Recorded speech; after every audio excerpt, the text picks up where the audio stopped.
Captain Darrell here, back again with y'all with what had happened was today's adventure, today's story, whatever you want to call it, called the flat bottom slide. So I know a lot of y'all growing up have done the same that I have. You've been around fishing and water skiing and knee boarding, aka the hydro slide.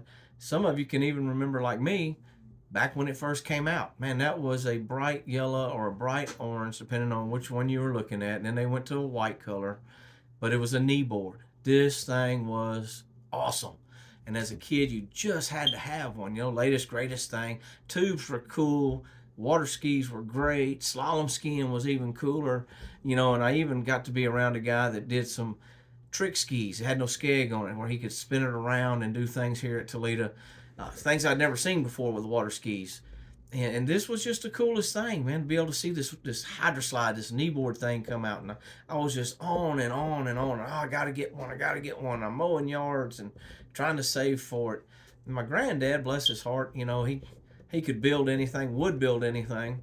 He's hearing me talk about this hydro slide and why, just got to have one because it's the greatest thing. You ride it on your knees. And we had pulled surfboards behind the boat before and all kinds of crazy stuff we could find to pull. And he saw an ad for one, and he come to me and he says, "Son, there's no need to spend your money on that right there." He says, "We've been building stuff similar to that since I was a kid pulling behind boats." He said, "Come on, we'll go out to the shop." He said, "I can build you your own hydro slide, just like you're looking at there, and not ever spend a dime." So we go out to the shop and get a piece of plywood, 3/4 inch, 1 inch, whatever, I don't remember, some 2x4s, and we got this thing shaped up and nailed together and put some holes in it so we could pull it, tie it to the boat. Well, that didn't work. So we come back, told him it keeps pulling it underwater. And he said, "Well, just untie it and hold the rope. That's what you do with the other hydro slide that you buy. You just hold the rope." So that's what we did.